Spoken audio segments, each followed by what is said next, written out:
వేదిక ముందున్నటువంటి రైతు సోదరులందరికీ మీడియా మిత్రులందరికీ కూడా ఈ శుభ సందర్భంలో మీ అందరికీ శుభాకాంక్షలు హృదయపూర్వక నమస్కారం తెలియజేస్తా ఉన్నా.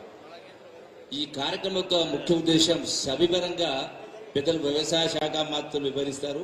సాంకేతిక పరిజ్ఞానం ఉపయోగించి మన ఉత్పత్తిని ఏ విధంగా పెంచాలనే దానికి కారణంగా ఈ యొక్క ఎగ్జిబిషన్ ఏర్పాటు చేయడం జరిగింది.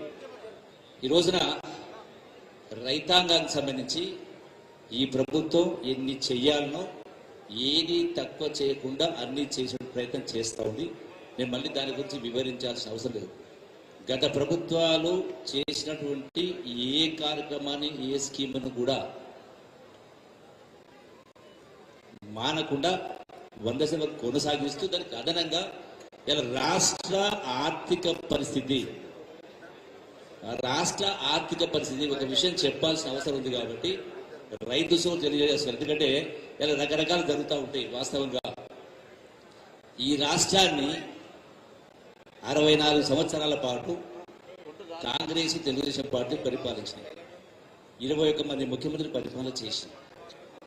21 మంది ముఖ్యమంత్రులు 64 సంవత్సరాలు పరిపాలన చేసిన తర్వాత కూడా మీకు ఇక్కడికి ఏదైతే ప్యాకేజ్ 2020 వస్తూ ఉందో, పోచారం కావచ్చు, ఒకసారి ప్రాజెక్టు నాగాల సారైనా, శ్రీశైలన, ఇవన్నీ రకరకాల ఇన్ని ప్రాజెక్టు చేసినా కూడా 64 సంవత్సరాలు చేసిన అప్పు కేవలం 64,000 కోట్లు. ఈ 64,000 కోట్లకు సంవత్సరానికి కేవలం 6,000 కోట్ల వడ్డీ రూపాయలు చెల్లిస్తూ ఉంది.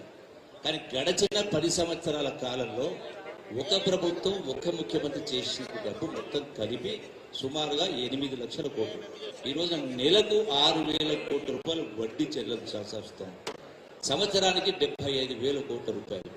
అంటే ఈ గడిచిన రేవంత్ రెడ్డి గారి 16 మాసాల పరిపాలనలో సుమారుగా 1,40,000 కోట్లు వడ్డీ కంతులు కట్టాల్సి వచ్చింది. అయినా కూడా ఇంత ఇబ్బందులు ఉన్నా కూడా ఈనాడు రైతు భరోసా కావచ్చు, రుణమాఫీ కావచ్చు, సన్నాలకు బోనస్ కావచ్చు, సన్నబియ్యం కావచ్చు, రకరకాలు చేస్తా ఉన్నాం. ఇవన్నీ కూడా అంతకు మించి గతంలో ఇంతకుముందు మిత్రులు చెప్పినట్టుగా ప్రకృతి వైపరీత్యం జరిగినప్పుడు అది వరదలు వచ్చినా, వానలు వచ్చినా, కరువు వచ్చినా పంట నష్టం ఇచ్చేది. గత ప్రభుత్వం కూడా ఇదే గత ప్రభుత్వం ఇవ్వలే. ఈ ప్రభుత్వం వచ్చిన తర్వాత ఇదే నిజామాబాద్ జిల్లాలో పంట నష్టం జరిగిన వాళ్ళకు ఎకరాకు 10,000 రూపాయలు చొప్పున ఇవ్వడం జరిగింది. ఇవన్నీ కూడా జరిగేటువంటి కార్యక్రమాలు వ్యవసాయ పరంగా అన్ని రకాల కార్యక్రమాలు చేస్తా ఉన్నాం.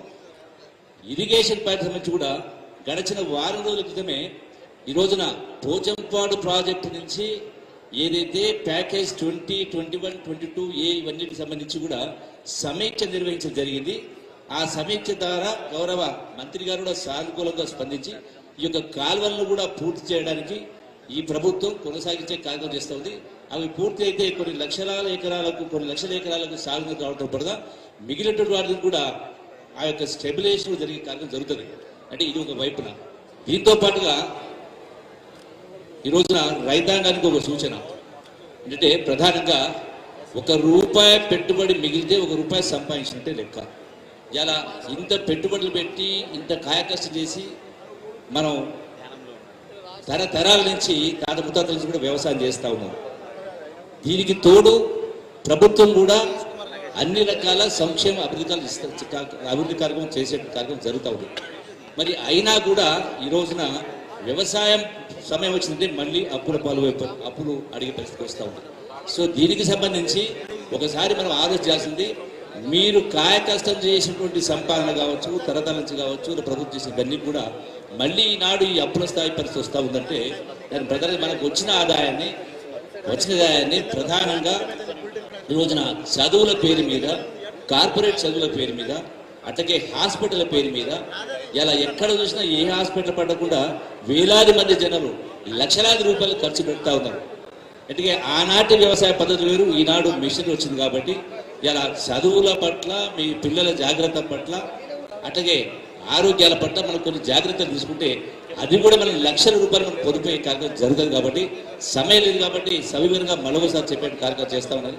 మీ అందరికీ సవినయంగా విజ్ఞప్తి చేస్తూ ఈ ప్రభుత్వం గడిచిన 16 మాసాల్లో ఉన్నటువంటి పరిస్థితుల్లో ఎంత చేయాలో అది చేసే కార్యక్రమం చేస్తా ఉన్నాం. ఇంకా ఈ ప్రభుత్వం 4 సంవత్సరాల సమయం ఉంది, మళ్ళీ 5 సంవత్సరాలు రాబోతా ఉంది. కాబట్టి వీరందరూ కూడా ఈ ప్రభుత్వాన్ని, కాంగ్రెస్ ప్రభుత్వాన్ని మీరందరూ ఆశీర్వదించాల్సిన అవసరం ఉంది. మరొకటి, చిరకాల వాంఛన ఉంటే తెలంగాణ రాష్ట్ర ఏర్పాటును కూడా ఇలా సోనియా గాంధీ గారి నాయకత్వం రాష్ట్రం వచ్చింది. కాబట్టి మనం అందరం కూడా మనం కృతజ్ఞమై ఉండాలని చెప్పి మనవి చేసుకుంటూ సెలవు తీసుకుంటున్నాం. అంటే నమస్కారం. మీ అమూల్యమైన సందేశానికి ధన్యవాదాలు సార్. తర్వాత నేను సాదరంగా ఆహ్వానిస్తున్నాను గౌరవ పిసిసి అధ్యక్షులు, గౌరవ ఎమ్మెల్సీ శ్రీ మహేష్ కుమార్ గౌడ్ గారిని. మీ అందరి చప్పట్ల మధ్య నేను